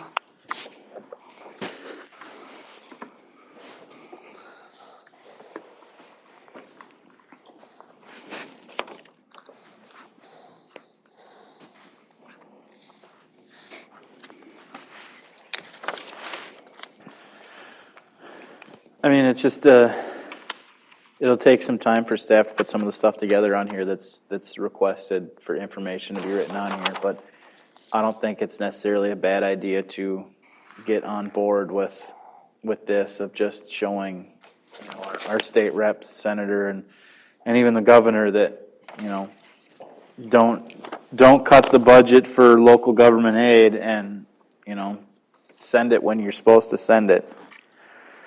But that's just kind of my thought. That's why I asked that they put this on there.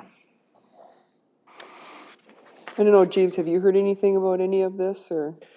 I did go to the League of Minnesota Cities website, and, you know, there is a budget shortfall, and I think historically, they have cut local government aid. First thing they do is cut the local government. Yep. So, this is probably an attempt to get out in front on that and let your representatives know that this is an important issue for the city. Well, I mean, I don't think it's either just to do with us either. I think it's more of a, you know, we support it statewide as well, of that. Correct. This is something that not maybe we don't need it right now, but other towns may need it desperately. You know, I expect that many Minnesota cities will be passing similar resolutions, and that. And we do have it built into our budget, so by cutting it, we would lose some funding. I mean, it's built in, we reduce our levy by the amount of our LGA, so you don't really, there's been other years where it has been cut.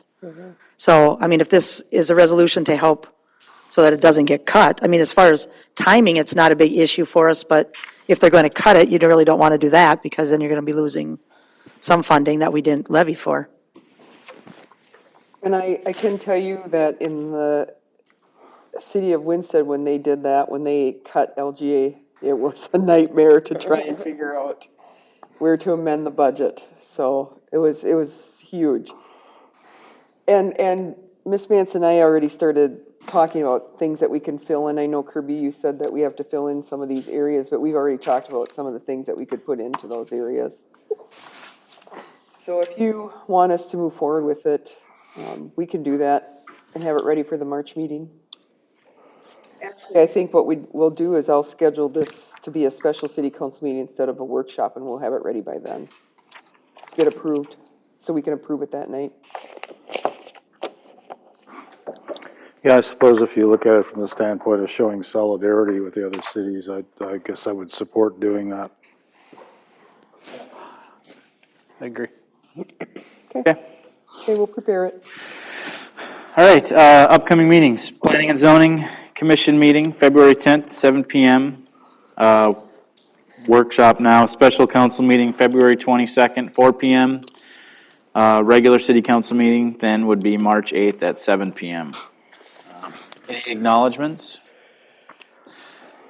You know, I have one for Mike Scanlon for his around 2 years of service on the planning and zoning. Sad to see him go. Maybe he'll come back in the future.